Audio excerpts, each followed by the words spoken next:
जय हिंद दोस्तों, कैसे हैं आप सब। स्वागत है आपके बार फिर से। देखिए 2024 तो गया, 2025 आने वाला है। 25 में बहुत सारे अवसर आपके पास आने वाले हैं, बहुत सारी वैकेंसी आपके सामने आने वाली हैं। 2024 या उससे पहले वर्षों में जितनी आपने गलतियां की हैं, उन गलतियों से थोड़ा सबक तो लेना पड़ेगा दोस्त। कहीं ना कहीं कमी तो रही है, चाहे वो हमारी मेहनत में हो, चाहे वो हमारी लगन में हो, चाहे वो हमारे मटेरियल में हो, चाहे वो हमारे पढ़ने के तरीके में हो। कहीं ना कहीं तो कमी रही है, तभी सिलेक्शन नहीं हुआ है।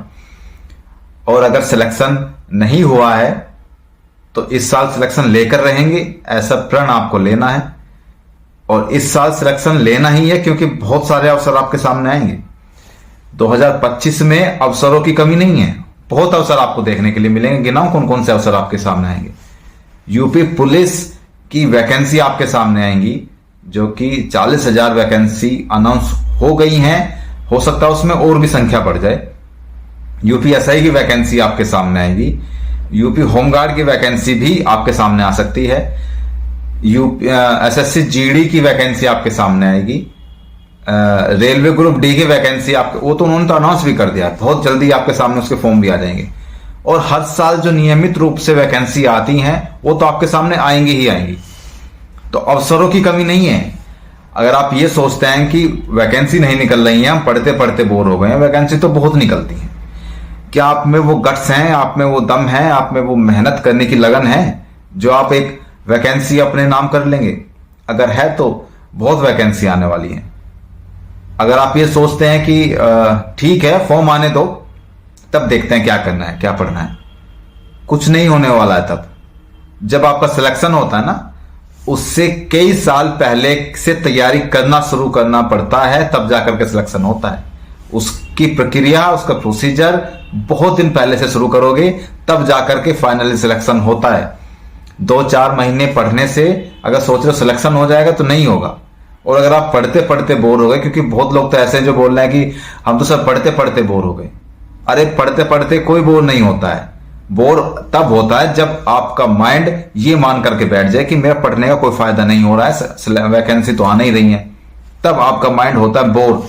और जब आपके माइंड में ये रहता है ना कि वैकेंसी तो 100% आएगी इस साल, बस मुझे पढ़ना है, अपना जो फोकस है वो सिर्फ किताबों पर रखना है। अगर इधर उधर फोकस किया, रील्स मोबाइल्स वीडियोस करने में फोकस किया, तो फिर आपका सिलेक्शन तो बहुत मुश्किल है दोस्त। फिर आप ये सारे काम कर सकते हैं, रील्स बना सकते हैं, है ना, फॉरवर्डपंथी कर सकते हैं और नेतागिरी कर सकते हैं। वो सारे काम करने चले जाओ। आपके बस का नहीं है एक सरकारी नौकरी लेना, उसके लिए एक तपस्या है, तपस्या करनी पड़ती है और पूरा फोकस वहां हमें डालना पड़ता है यार, अगर हमें चाहिए एक नौकरी तो। सच में पिछले सालों से सबक ले, है ना, और तैयारी करो बहुत बेहतरीन तरीके से। 2025 में बहुत मौके, बहुत अवसर आपको मिलेंगे, और इस अवसर का अगर लाभ नहीं उठा पाए ना, तो धिक्कार है तुम्हारी जवानी पर यार।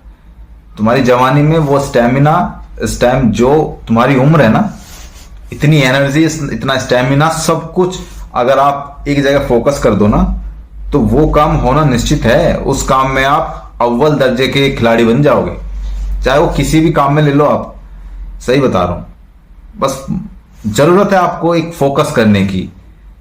आपका इंटरेस्ट होना चाहिए कि हाँ मुझे जॉब चाहिए तो चाहिए। ऐसा नहीं कि अच्छा जॉब मिल जाएगी तो ठीक है, नहीं मिलेगी तो कोई बात नहीं, हम ये कर लेंगे, हम वो कर लेंगे, फिर नहीं मिलने वाली, भूल जाओ फिर तो। ऐसे तो बहुत लोग पड़े हैं यार। सभी लोग यही तो सोचते हैं, सभी लोग फोकस ही तो नहीं कर पाते, इसीलिए सिलेक्शन नहीं हो पाता। और जिन्हें सच में जरूरत है, जिन्हें सच में जरूरत है और जिन्हें लेनी है, इसके अलावा कोई ऑप्शन नहीं है उनके पास, वो सिलेक्शन ले जाते हैं, वो जॉब पा जाते हैं। और उसके लिए बहुत जरूरी है आपका पेशेंस और आपका फोकस, आपकी जिद, ये तीनों चीज बहुत जरूरी है एक सिलेक्शन लेने के लिए। यही आपको सिलेक्शन दिलाती है, ये बात ध्यान रखना। पढ़ते तो सभी हैं, आपके पड़ोसी भी पढ़ रहा है, अभी पढ़ रहे हैं, लेकिन उस पढ़ाई में कितना कंसंट्रेशन है, कितनी जिद है, कितनी लगन है, वो मैटर करता है आपके सिलेक्शन लेने पर। तो सिलेक्शन दोस्तों तभी होगा जब पिछले सालों गलतियों से सीखोगे, आगे बढ़ोगे, हताश नहीं होगे। वैकेंसी 100% आएंगी, और अगर ना भी आए तो भी आप पढ़ते रहो। ना भी आए तो भी पढ़ते रहो भाई। इसी तरीके से पढ़ोगे तो सिलेक्शन हो जाएगा। मिलते हैं अगली वीडियो में। ये मत सोचना कि बाहर बहुत ठंड है तो लाइब्रेरी कैसे जाऊं मैं जानता हूं आप सब लोगों को, रजाई में बैठ के पढ़ते हो, फिर नींद आ जाती है पढ़ते पढ़ते हो, फिर कब सो जाते हो तुम्हें खुद नहीं पता है। इस तरीके से पढ़ाई नहीं होगी, बिल्कुल नहीं होगी। उठो, लाइब्रेरी जाओ, चाहे ठंड लगे चाहे कुछ लगे, बीमार नहीं पड़ोगे तुम, इस बात की गारंटी है। कि तुम्हारे अंदर बहुत स्टैमिना है भाई, बहुत स्टैमिना है, बहुत एनर्जी है, बीमार नहीं पड़ोगे। पढ़ाई पे फोकस कर दो भाई, और फिर देखो सिलेक्शन क्यों नहीं होता है। पिछली बार जो गलतियां हुई ठीक है, उसको भूल जाओ। आने वाले टाइम में हमें क्या करना है, किस तरीके से पढ़ना है और किस तरीके से सारी चीजें करनी है, उसकी प्लानिंग करो और लग जाओ यार। बहुत समय नहीं है आपके पास अगर सच में जॉब चाहिए तो। मिलते हैं अगली वीडियो में, तब तक के लिए जय हिंद।